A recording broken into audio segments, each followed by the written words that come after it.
D23 is officially over and Marvel had a lot of announcements. Kevin Feige took the stage and talked about 13 different projects. I'm gonna break it all down in less time than it takes to finish an episode of One Piece. Starting it off, we did get a presentation for Rogers the Musical, which we saw already in Hawkeye. That was just to set the mood for the first panel of the day, which was, of course, Black Panther Wakanda Forever. Ryan Coogler and the rest of the cast came up stage and confirmed that they're still editing the film, but it will be releasing this November. We also got a little sneak peek into the overall narrative of the story, including the main focus of the film, which is how the rest of the world is trying to get into Wakanda to take advantage of their resources. The nation is weakened, we don't have a Black Panther, and we have a new one coming into the scene. Of course, we also have Namor the Submariner. They did drop some exclusive footage, but of course, we didn't get it, so we're gonna have to wait. Moving on to numero dos, we of course covered Ironheart. This one, conveniently, is also being executive produced by Ryan Coogler, who is the director of Black Panther 2. This one, however, is centered around the battle between technology and magic, which one is stronger and which one will win out in the end. Besides getting a new logo, Anthony Ramos also came to the stage and confirmed that he is going to be playing the Hood, which is really important because they also confirmed that he's going to be utilizing dark magic and making that distinction between the magic that Doctor Strange uses and this version is going to be important. Numero tres, and the one that I'm most excited for personally in terms of news and the excitement around it, is Ant-Man and the Wasp: Quantumania. And yes, before we continue, familia, we will be seeing the return of Randall Park's Jimmy Woo, the best agent in the land that we saw in WandaVision. The entire cast was on stage. Evangeline Lilly, Jonathan Majors, and Paul Rudd were all on stage and gave us some details about the film, including the fact that Quantumania is going to be directly linked to Avengers Kang Dynasty. Ironheart is going to be a TV series, not a movie, and she is going to be played by Dominic Thorne. We still don't have a release date yet, but these are the details that we got at the panel. From the footage that was revealed on that stage, Jonathan Majors' character, Kang the Conqueror, is having a conversation with Ant-Man, in which he reveals that he's going to need Ant-Man's help in order to recover something from the quantum realm. But in reality, it's not a something, it is a someone. Or at least that's what we can speculate on based on the events that transpired in Loki. As we know, Juju Mbatha Raw is playing Ravonna Remslayer, which is Kang's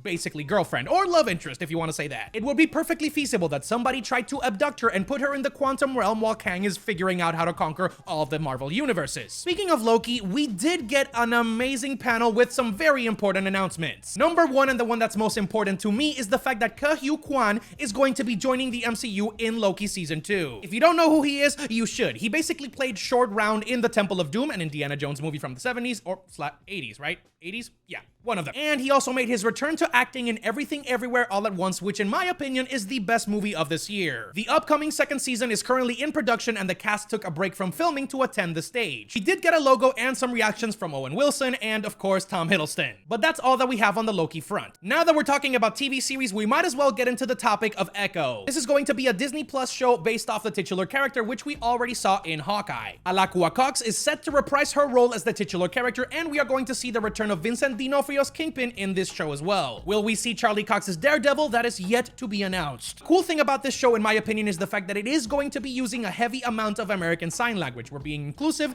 and it fits the character perfectly. Yes, we did get some exclusive footage, but it is, of course, only for the people that were at the panel at D23. Sad news. I know what you're thinking. Why didn't they stream the whole thing and give everybody a little taste of what was gonna happen? I don't know, but while we're heel groveling together, make sure to like this video, subscribe with the notification bells on, and share this with your friends if you want them to, you know, get in the loop with everything in pop culture. Moving on to something where we did get some footage, Werewolf by Night got its official debut in the MCU. The official first trailer was revealed and it showed us the fact that this is going to be a Halloween style special. It was filmed in black and white and it is completely evocative of the grindhouse horror style movies from the 60s that we know and love. Gael Garcia Bernal and Laura Donnelly are confirmed to be in this project. The official release date for this project is October 7th, and if you look closely at like 3 frames in the trailer, you can actually see that the Man-Thing is also going to be in this project. If you thought that was exciting, hold on to your butts because we also got some footage for Secret Invasion. The first trailer for this Disney Plus series was shown and it gave us a completely new, different take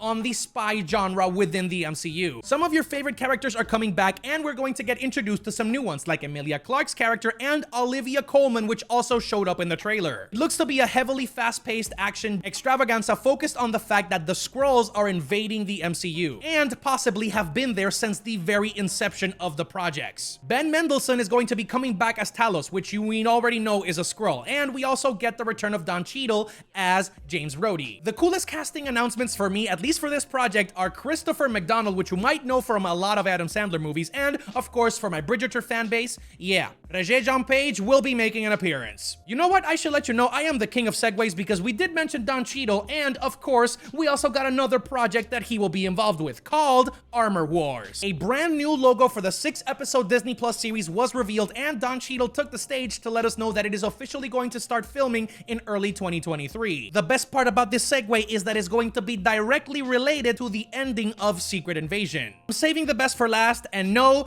it is not Fantastic Four, because we're going to talk about that right now. They basically revealed absolutely nothing, except for the fact that Matt Shakman is going to be directing the movie, and if you recognize that name, it's because he directed WandaVision. So yeah, Papa, another day, another round of fan castings, we're just gonna have to wait. Moving on from that, however, we got some major announcements for Captain America New World Order. Most importantly, the announcement that Tim Blake Nelson is going to be reprising his role from the 2008 film The Incredible Hulk to be playing the villain of this movie, the Leader. You know, the guy that took a little bit of the, Hulk blood and put it on his face and his head grew super big? Yeah, he's the villain on this one. Carl Lumbly is officially going to be reprising his role as Isaiah Bradley that we saw in The Falcon and the Winter Soldier, was really cool. And then we have Danny Ramirez, who is going to be reprising his role as Joaquin Torres as the new Falcon in this project as well. The coolest little sneak peek is that Shira Haas is going to be playing Sabra, which is an Israeli superhero that is going to be showing up as well. They gave us a new logo, amazing casting announcements, but of course, no trailer. So we're moving on. Perhaps the most controversial announcement of the entire panel was the announcement of the Thunderbolts. We officially have the entire cast. They showed it off in a full panoramic image, and they all showed up on stage to promote the series. I'm gonna read out the cast. Here we go. We have Contessa Valentina Allegra de Fontaine,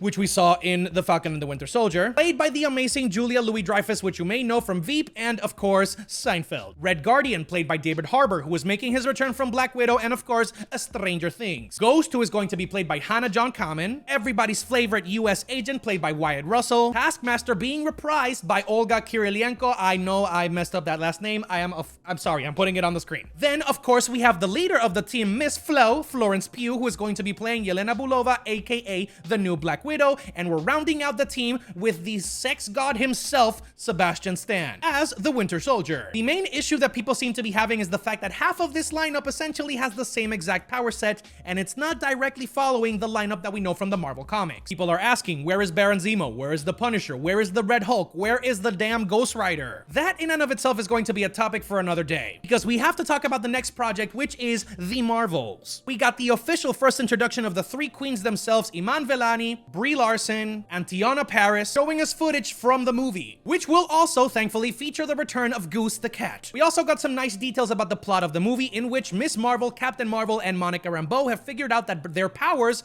are basically becoming intertwined, and they have to separate them because obviously they can't just bulge into one. They will be swapping places, however, so that's gonna be fun. Apparently, the footage that was shown as D23 was comedic, action-packed, and exciting, so I'm gonna leave it at that. And I did say I was saving the best for last because, by God, it is the best. And we are talking about Daredevil Born Again. Vincent D'Onofrio and Charlie Cox made their official return together to talk about the show, which will have 18 episodes by the time it's all said and done. While they didn't show any footage from the actual Daredevil Born Again show, we did get some footage of Charlie Cox as the titular character in She-Hulk, in which he talks shop with Jennifer Walters, gets some flirtiness going around. We know exactly how that's gonna end up. The show has not begun filming, but it will be dropping on Disney Plus, hopefully by 2023 or 2024. We finally made it home, we covered everything, so thank you so much for watching this video. If you want to see some more, I got unboxings and movie reviews in this channel ready to go, and I also have a gaming channel called Tropical Joe Gaming, where you can see everything related to that. That is all it from me, familia. Make sure you crack a smile, just right the wave, and I'll see you on the next one.